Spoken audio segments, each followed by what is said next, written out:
Kan rumah Rosa.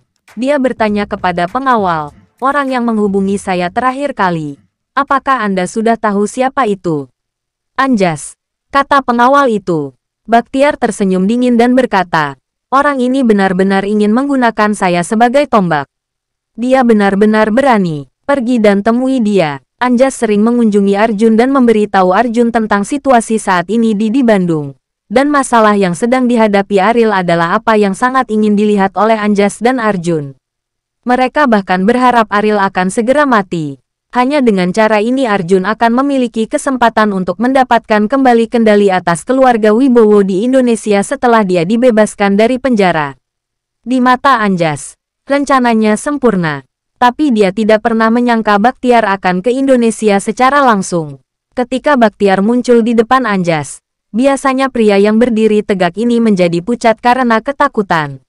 Anjas memiliki pengaruh yang baik di Jakarta, tetapi dia juga sangat sadar diri, mengetahui celah kekuatan antara dirinya dan Baktiar.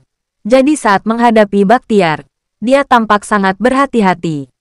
Kamu adalah Anjas? Baktiar bertanya. Anjas mengangguk dan berkata, benar, saya. Kamu beritahu saya dan ingin menggunakan tangan saya untuk berurusan dengan Aril. Kamu sangat berani. Kamu berani menggunakan saya sebagai senjata. Kata Baktiar enteng. Bodoh. Anjas gemetar ketakutan. Dan berkata, aku hanya tidak ingin Aril merusak reputasi keluarga Wibowo. Dan kamu tidak ingin kehilangan muka karena dia. Bukan, tapi saya tidak puas. Dan saya tidak suka digunakan oleh orang lain, kata Baktiar. Kulit kepala Anjas mati rasa. Meskipun dia pandai dalam bela diri, dia tahu bahwa pengawal di sebelah Baktiar bahkan lebih kuat. Dia sama sekali bukan lawan. Jika Baktiar ingin berurusan dengannya hari ini, dia tidak punya tempat untuk melarikan diri. Itu benar. Aku ingin menggunakan tanganmu untuk menyingkirkan Aril. Tetapi dalam arti tertentu, aku juga membantumu melindungi reputasi keluarga Wibowo. Bukan? Anjas berkata dengan berani, karena kamu ingin membantuku melindungi reputasi keluarga Wibowo.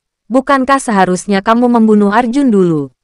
Baktiar mencibir. Anjas menggertakkan giginya. Sepertinya Baktiar sudah tahu tujuannya berurusan dengan Aril. Sekarang rencananya telah terungkap. Tidak ada gunanya menyembunyikannya lagi. Arjun sangat berpengetahuan. Dia bersedia menjadi pengawal keluarga Wibowo di Amerika. Kamu dapat menggunakannya untuk membangun kekuatanmu sendiri di Indonesia, kata Anjas. Baktiar tertawa terbahak-bahak. Dia ingin membangun pengaruh di Indonesia. Tapi itu hanya masalah pemikiran. Mengapa menggunakan Arjun? Pemborosan yang tidak mencolok. Anjas, kamu benar-benar memikirkan Arjun. Apakah dia memiliki kualifikasi untuk menjadi bawahanku? Baktiar berkata sambil tersenyum. Keringat dingin di dahi Anjas tidak bisa berhenti menetes. Baktiar mendatanginya. Jelas tidak berbicara omong kosong. Apa yang kamu inginkan? Anjas bertanya. Mereka yang mencoba menggunakan saya dengan sia-sia hanya memiliki satu tujuan, selesai. Baktiar berbalik dan pergi. Pengawal itu tiba-tiba bergerak dan mencekik leher Anjas dengan erat. Wajah Anjas memerah dalam sekejap. Dan dia terus berjuang dengan kaki terangkat dari tanah. Sampai dia menendang. Dan tidak ada gerakan sama sekali. Pengawal itu tersenyum tipis. Bagi dia yang membunuh orang. Yang seperti hanya membunuh ayam. Kehidupan segar yang menghilang di tangannya seperti menghancurkan semut. Tidak hanya sangat mudah. Tetapi tidak akan menimbulkan gelombang apapun di hatinya. Patriark, apakah kita akan pergi ke Bandung sekarang? Pengawal itu berjalan ke arah Baktiar dan bertanya. Baktiar menggelengkan kepalanya dan berkata, pergi dan lihat makam Raditya. Sebelum saya datang, ayah saya menyuruh saya pergi dan melihat makam Raditya. Dia berkata bahwa Raditya tidak bisa mati dengan mudah.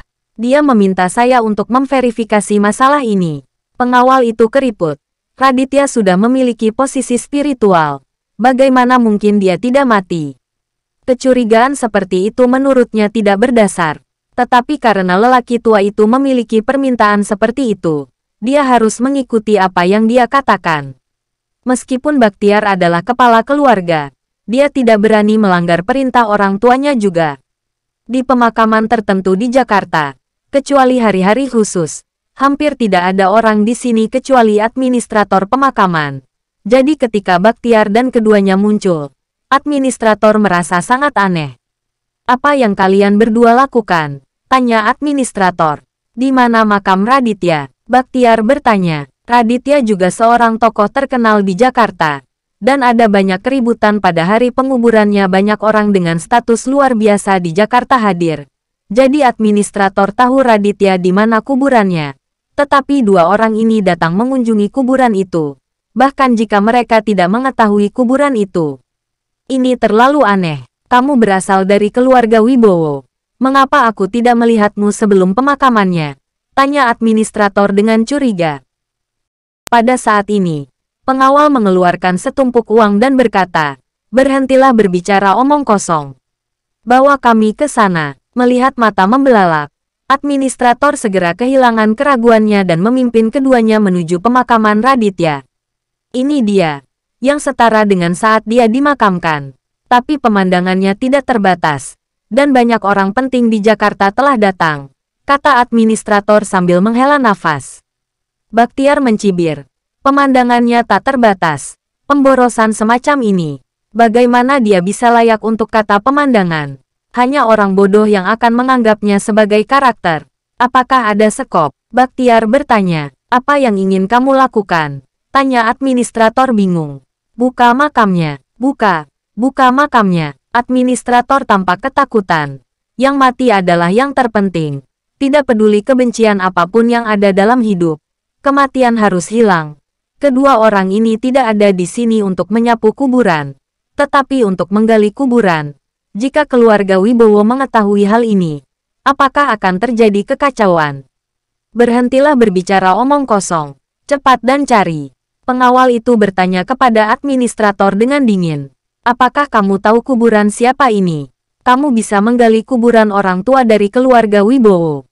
Jika keluarga Wibowo mengetahuinya, mereka tidak akan membiarkanmu pergi, kata administrator. Di mataku, keluarga Wibowo hanyalah tumpukan sampah. Jika kamu tidak ingin mati, cepat ambil.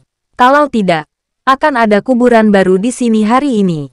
Baktiar berkata dengan ringan. Administrator ketakutan. Baktiar memandangnya seperti sedang melihat orang mati.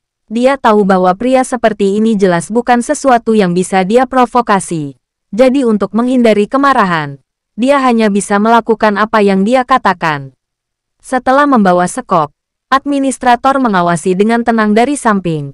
Ketika pengawal menggali kuburan dan mengungkapkan guci yang dibungkus syal merah, dia melirik Baktiar.